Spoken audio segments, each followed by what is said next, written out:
fayadha'u 'alaihi kanafahu wa yasturuh. Sesungguhnya Allah tabaraka wa taala akan mendekatkan seorang mukmin pada saat hari berhisab, di mana semua hadir, yang pernah hidup di dunia hadir, malaikat-malaikat Allah hadir. Wa ja'a rabbuka wal malaku saffan saffa. Dan Rabbmu datang, malaikat sudah berbaris-baris. Pada hari itu dipanggil satu persatu. Satu persatu dipanggil. Menghadap Allah, ini dia makna menghadap Allah. Untuk dihisab oleh Allah. Nabi mengatakan innallaha yudnil mu'min, Allah mendekatkan orang mukmin. Wa yadha'u 'alaihi kanafah, dan meletakkan penutupnya, tirai pembatas, yasturuhu, yang akan menutup mukmin itu, sehingga hanya ada dia dan Rabbnya. Apa yang Allah katakan kepada mukmin, penduduk mahsyar tidak ada yang tahu. Apa jawaban mukmin kepada Allah, penduduk mahsyar tidak ada yang tahu, karena Allah telah menurunkan kanafa, menurunkan penutupnya. Apa maknanya di sini yang bisa kita ambil? Yang makna yang kita ambil di sini hanya kita dan Allah. Maka latihanlah untuk hanya antum dan Allah. Hanya antum dan Allah. Latihan untuk mencari waktu untuk beribadah yang ada hanya antum dan Allah. Rajinlah sembunyikan amal saleh. Rajinlah sholat tahajud di malam hari. Karena ketika antum tahajud hanya ada antum dan Allah, di mana semua manusia tidak tahu apa yang antum kerjakan. Rajin baca Al-Quran di kesendirian. Semangat membaca Al-Quran ketika sendiri. Ketika antum sendiri hanya antum dan Allah. Ada saatnya nanti di akhirat hanya antum dan Allah. Maka latihan di dunia, saudaraku.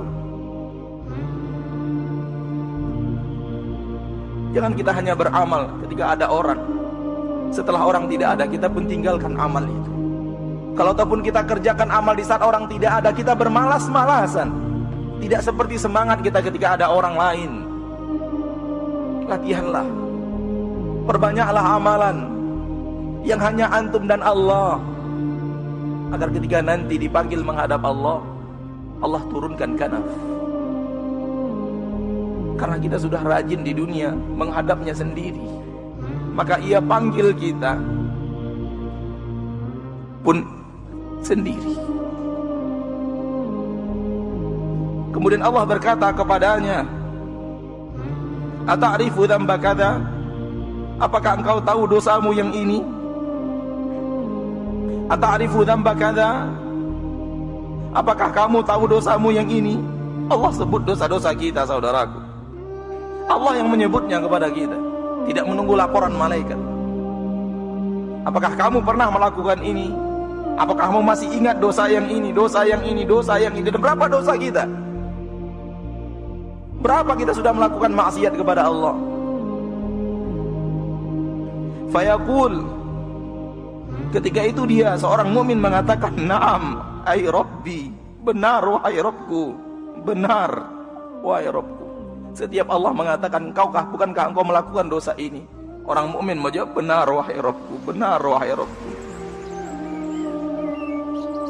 Hatta idza qarrarahu bidzunubih, sehingga dia ketika dia telah menyampaikan dan mengakui dosa-dosanya, wa ra'a fi nafsihi annahu halak, dan dia sudah yakin dan merasa di dalam dirinya dia akan hancur dan binasa. Kenapa? Karena terlalu banyak dosa yang Allah sebutkan kepadanya. Terlalu banyak dosa kita yang disebut oleh Allah. Kalau ini adalah nasib kita, maka orang mukmin merasa dirinya sudah hancur. Di saat dia sudah merasa hancur karena terlalu banyak dosa yang Allah sebutkan kepadanya, Allah berkata, satartuha alaika fid dunya Aku telah menutup dosa-dosamu itu dari pandangan manusia di dunia, sehingga orang lain tidak tahu atas dosa yang kamu lakukan. Satartuha 'alaika fid dunya, aku tutup dosamu itu di dunia. Wa ana aghfiruha lakal yaum, pada hari ini aku ampuni dosa-dosamu itu. Ya akhi, antum berbuat maksiat, kita berbuat maksiat, dan orang tidak tahu bukan karena kita pandai menyimpannya, namun murni karena Allah menutupnya. Kalau Allah membukanya dengan sekejap mata, Allah bisa lakukan apapun untuk membuka aib kita.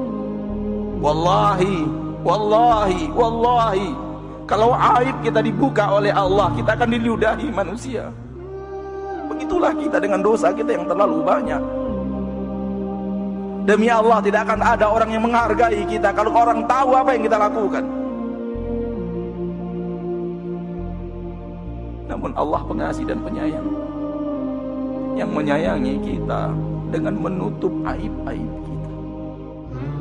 Maka jangan pernah merasa menjadi manusia suci. Jujurlah kepada diri antum dan jujurlah kepada Allah apa yang telah antum lakukan. Jujur kepada diri sendiri apa yang telah kita lakukan. Dan bagaimana kalau yang kita lakukan itu orang tahu, Allah bukakan. Demi Allah, kita tidak tahu di mana mata kita ini harus, kemana wajah kita harus kita sembunyikan.